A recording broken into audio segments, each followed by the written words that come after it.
જય શ્રી કૃષ્ણ મિત્રો, સનાતની જેની ચેનલમાં આપનું હાર્દિક સ્વાગત છે।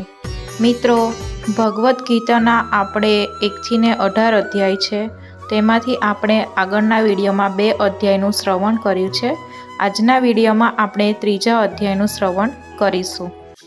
તો અર્જુન બોલ્યા, હે જનાર્દન, જો તમે કર્મ કરતા જ્ઞાનને ચડિયાતું માનો છો તો પછી હે કેશવ, મને આ યુદ્ધરૂપી ભયાનક કર્મમાં કેમ જોડો છો?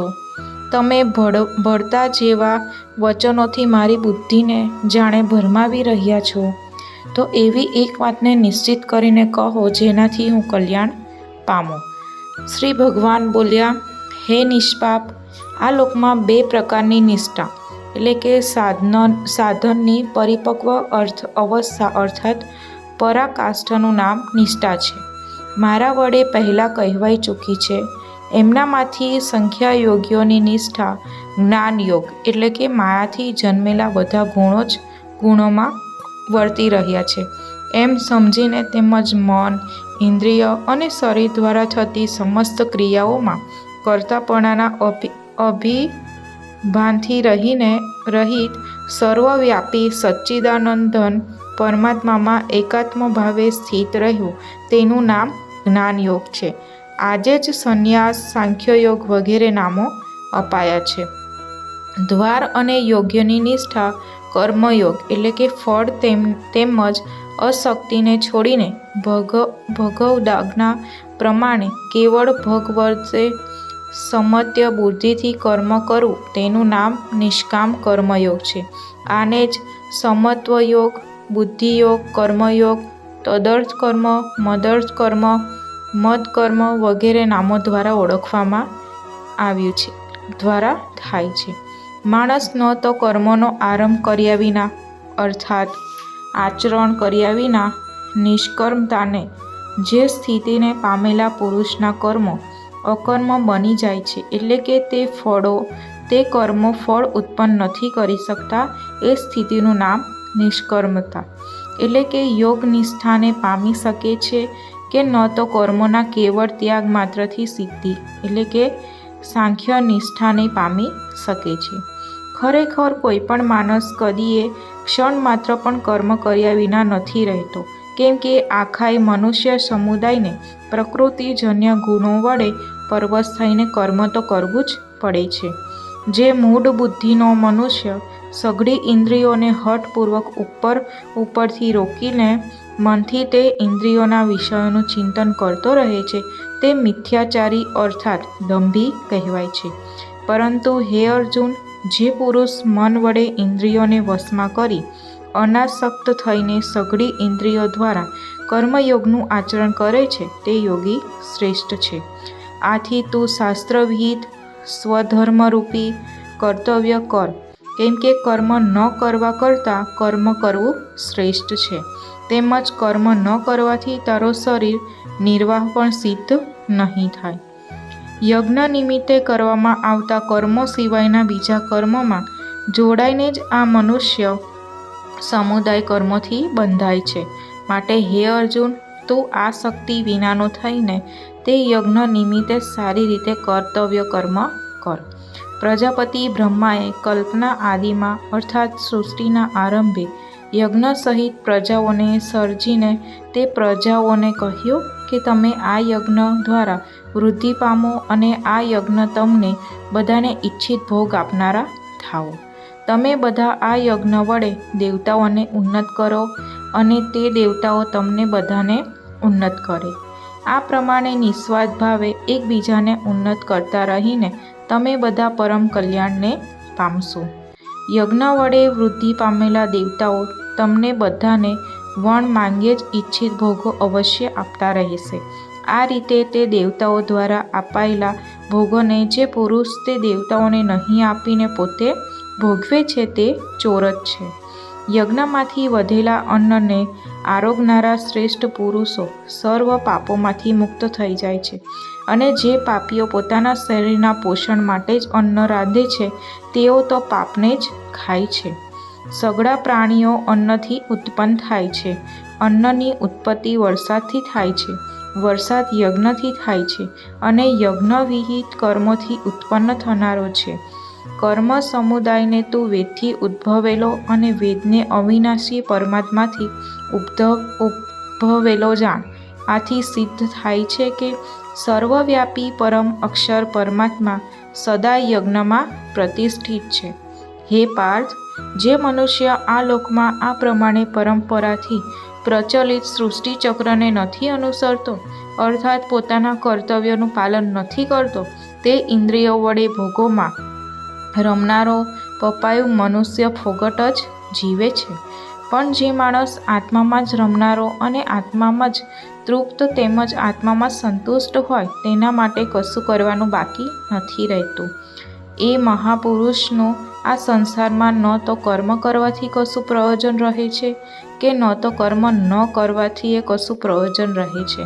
તેમજ સઘળા જીવો સાથે આ મહાપુરુષનો લેશ માત્ર પણ સ્વાર્થનો સંબંધ નથી રહેતો. આથી તું નિરંતર આસક્તિ વિનાનો થઈ હંમેશા કર્તવ્ય કર્મોને સમ્યક રીતે કરતો રહે. કેમ કે આસક્તિ વિનાનો થઈને કર્મ કરતો માણસ પરમાત્માને પામે છે. જનક વગેરે જ્ઞાનીજનો પણ આ શક્તિ વિનાના કર્મચારણ દ્વારા જ પરમ સિદ્ધિને પામ્યા હતા. તેથી આ લોક સંગ્રહને જોતા પણ તું કર્મ કરવાને જ યોગ્ય છે, અર્થાત તારા માટે કર્મ કરવું એ જ ઉચિત છે. શ્રેષ્ઠ પુરુષ જે આચરે છે, અન્ય માણસો પણ તેને જ આચરે છે. તે જે કંઈ પ્રમાણ કરી આપે છે, સકળ માનવ સમૂહ તે પ્રમાણે વર્તવા લાગે છે. હે પાર્થ, મારે આ ત્રણેય લોકમાં ન તો કશું કર્તવ્ય છે કે ન કશીએ પ્રાપ્ત કરવા જેવી વસ્તુ અપ્રાપ્ત છે, છતાંય હું કર્મમાં જ વર્તું છું. કેમ કે હે પાર્થ, જો કદાચ હું સાવધાન થઈને કર્મોમાં ન વર્તું તો ભારે હાનિ થઈ જાય. કારણ કે માણસો બધી રીતે મારા જ માર્ગનું અનુસરણ કરે છે.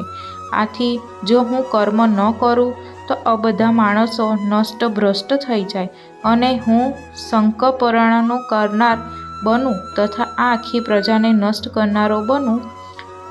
માટે હે ભારત, કર્મમાં અશક્ત થયેલા અજ્ઞાની જનો જે પ્રમાણે કર્મ કરે છે, આ શક્તિ વિનાનો વિદ્વાન પણ લોકસંગ્રહની ઈચ્છા રાખતો જ તે જ પ્રમાણે કર્મ કરે.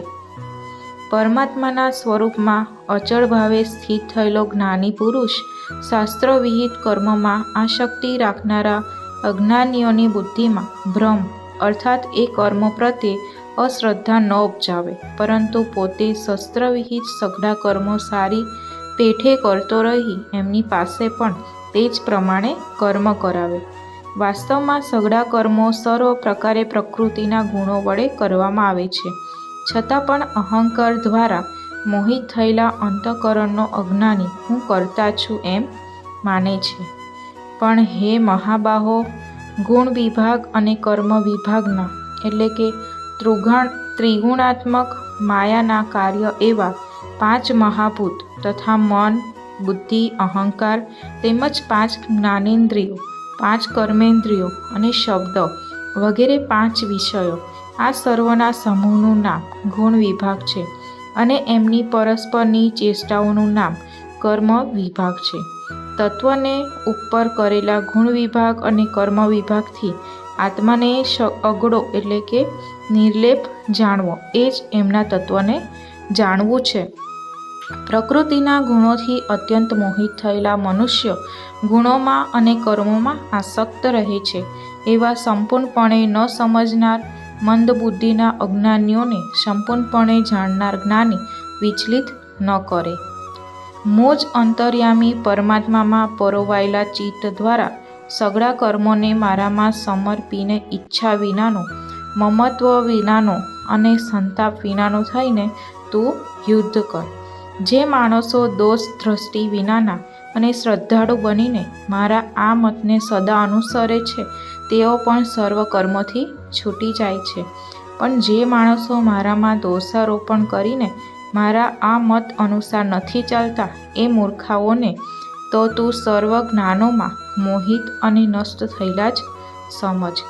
સર્વ પ્રાણીઓ પ્રકૃતિને પામે છે એટલે કે પોતાના સ્વભાવને વશ થઈને કર્મ કરે છે, જ્ઞાની પણ પોતાની પ્રકૃતિ અનુસાર ચેષ્ટા કરે છે, એમાં કોઈનો દુરાગ્રહ શું કરવાનો? ઇન્દ્રિયના અર્થમાં એટલે કે પ્રત્યેક ઇન્દ્રિયના વિષયમાં રાગ અને દ્વેષ છુપાઈને રહેલા છે.